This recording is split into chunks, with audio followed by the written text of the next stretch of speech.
Assalamualaikum warahmatullahi wabarakatuh. Alhamdulillah, Alhamdulillah kita panjatkan puji dan syukur kita kepada Allah Subhanahu wa Ta'ala yang masih memberikan nikmat iman, nikmat Islam, nikmat sehat, dan juga nikmat waktu luang. Saudara-saudaraku, pembahasan kita ya masih melanjutkan podcast kemarin ya. Jadi hari ini kita sudah di hari pertama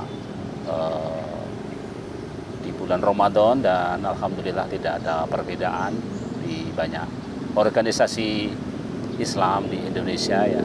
Semuanya akhirnya sepakat bahwa hari Sabtu ini adalah hari dimulainya bulan suci Ramadan ya. Mudah-mudahan kita diberikan kekuatan, diberikan keimanan, diberikan kesehatan, dan juga sehingga kita bisa menunaikan ibadah puasa dengan sehat walafiat, karena puasa bukan untuk menyakitkan, tetapi puasa adalah untuk menyehatkan.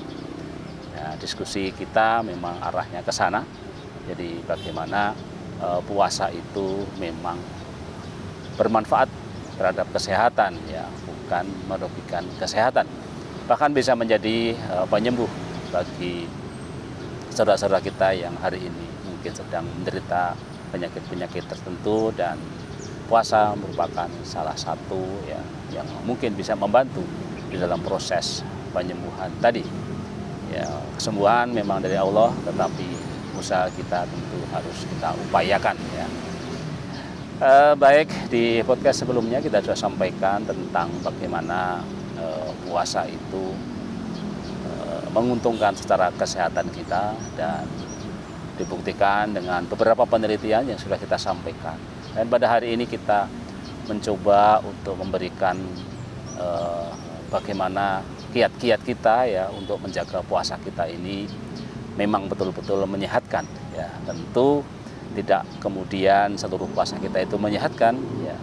Nah, untuk bisa menjadikan puasa itu betul-betul maksimal menjaga kesehatan kita, menjaga kebugaran kita, tentu banyak kiat yang harus kita sampaikan.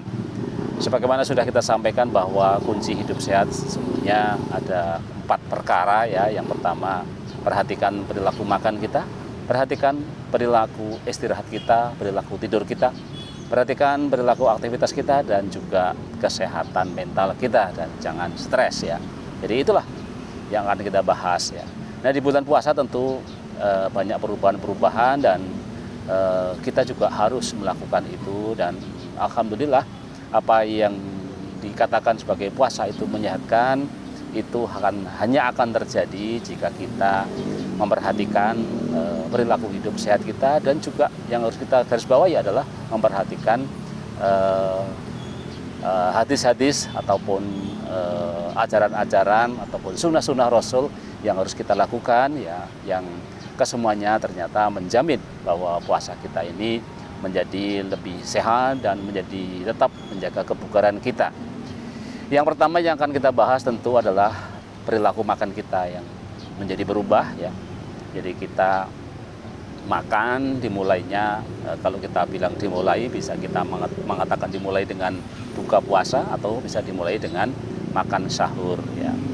Nah, kita membahas dari sisi makan sahur ya. Makan sahur itu harus kita lakukan ya. Jadi ini harus kita lakukan karena banyak hal. Nah, pada podcast hari ini akan kita sampaikan adalah mengapa kita harus sahur ya. Jadi tentu nanti ada kaitannya dengan kesehatan, tetapi juga dalam kaitannya dengan menjalankan sunnah Rasul ya. Jadi apa manfaat makan sahur? Mengapa kita harus sahur? Yang pertama tentu karena ini memenuhi perintah Rasul ya. Rasulullah SAW memerintahkan agar melaksanakan sahur terlebih dahulu sebelum berpuasa ya. Hal ini beliau sampaikan dalam sebuah hadis yang artinya, barang siapa yang mau berpuasa hendaklah sahur dengan sesuatu ya. Hadis riwayat Ibnu Abi Syaibah, Abu Ya'la, dan Al-Bazar ya. Jadi melaksanakan perintah Rasulullah adalah hal yang mulia, dan kita memang diminta diperintahkan untuk itu ya. Dan Allah pun telah berfirman mengenai hal ini, barang siapa mentaati Rasul itu sesungguhnya ia telah mentaati Allah. Dan barang siapa yang berpaling dari ketaatan itu, maka kami tidak mengutusmu untuk menjadi pemelihara bagi mereka ya. Jadi jangan tinggalkan makan sahur ya, karena itu sesuai dengan sunnah Rasul ya. Kemudian yang kedua, kenapa kita harus makan sahur? Karena di waktu sahur itu adalah waktu yang tepat untuk berdoa dan berzikir ya. Ada beberapa waktu mustajab agar doa dapat dikabulkan oleh Allah Subhanahu wa taala. Nah, salah satu waktu mustajab adalah terletak di waktu sahur ya. Tak hanya berdoa, tapi umat muslim juga dianjurkan untuk memperbanyak istighfar. Allah berfirman dalam surat Ali Imran ayat 17 yang berbunyi, yaitu orang-orang yang sabar, yang benar, yang tetap taat, yang menafalkan hartanya di jalan Allah, dan yang memohon ampun di waktu sahur. Ada surat Quran surat Ali Imran ayat 17. Serta di dalam surat Az-Zariyat ayat 18, dan selalu memohonkan ampunan di waktu pagi sebelum fajar ya. Waktu pagi sebelum fajar ya waktu sahur ya. Jadi yang pertama memenuhi perintah Rasul. Kemudian yang kedua, waktu sahur adalah waktu tepat untuk berdoa. Jadi tidak hanya sekedar makan sahur, tapi juga di waktu sahur itulah kita bisa berdoa, dan doa-doanya mustajab sebagaimana disampaikan tadi ya.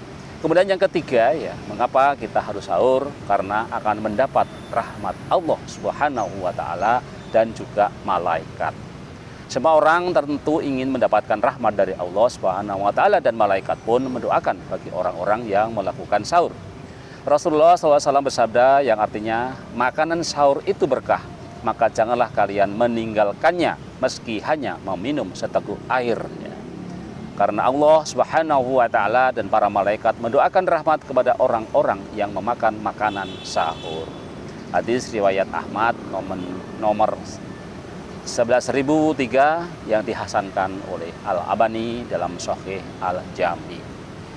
Jadi alasan yang ketiga kenapa kita harus sahur adalah karena di waktu sahur itu akan mendapatkan rahmat dari Allah Subhanahu wa taala dan malaikat. Siapa yang tidak mau rahmat dari Allah ya. Kemudian mengapa kita harus sahur secara syar'i adalah karena menjadi pembeda umat Islam dari umat-umat lain atau ahli kitab lainnya. Pada zaman dahulu ya ahli kitab berpuasa juga ya sesudah bangun tidur dan tanpa melakukan sahur, sedangkan kaum muslimin disunahkan makan sahur terlebih dahulu sebelum berpuasa. Mengenai hal ini, Nabi Muhammad SAW pernah bersabda yang bunyinya, perbedaan antara puasa kita dan puasa ahli kitab, Yahudi dan Nasrani adalah makan sahur. Ya. Jadi makan sahur menjadi pembeda kita. Ya. Kalau Anda berpuasa Ramadan tanpa makan sahur, ya, Anda sama dengan puasanya kaum Yahudi dan Nasoro, gitu ya. Imam Nawawi dalam Syarah Muslim menjelaskan tentang hadis tersebut bahwa makanannya yang menjadi pembeda dan keistimewaan antara puasa kita dan puasa mereka ya. Karena sesungguhnya mereka tidak sahur sedangkan kita disunahkan untuk sahur ya. Kemudian yang terakhir, yang kelima ya, kenapa kita harus makan sahur dilihat dari aspek syar'i atau secara syariat Islam adalah karena sahur itu adalah yang penuh berkah ya. Jadi kenapa penuh berkah ya? Melaksanakan sahur merupakan salah satu upaya umat untuk mendapatkan berkah ya. Bahkan kata Nabi, minum seteguk air pun bisa mendatangkan pahala. Nabi Muhammad SAW bersabda, makan sahur adalah barokah, maka janganlah kalian meninggalkannya meskipun salah seorang di antara kalian hanya minum seteguk air. Jadi itulah 5 perintah ya Rasul atau 5 manfaat kenapa kita harus makan sahur secara syar'i. Ya, kita belum membahas tentang manfaat kesehatan, tentang hikmah di balik perintah tadi. Ya. Jadi yang pertama adalah memenuhi perintah Rasul, ya, waktu yang tepat untuk berdoa dan berzikir, mendapatkan rahmat Allah dan malaikat, pembeda umat Islam dari ahli kitab lainnya, dan sahur itu sesuatu yang penuh barokah, penuh berkah.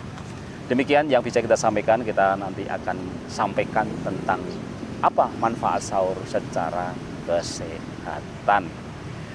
Demikian kita akhiri dulu. Wassalamualaikum warahmatullahi wabarakatuh. Tetap sehat.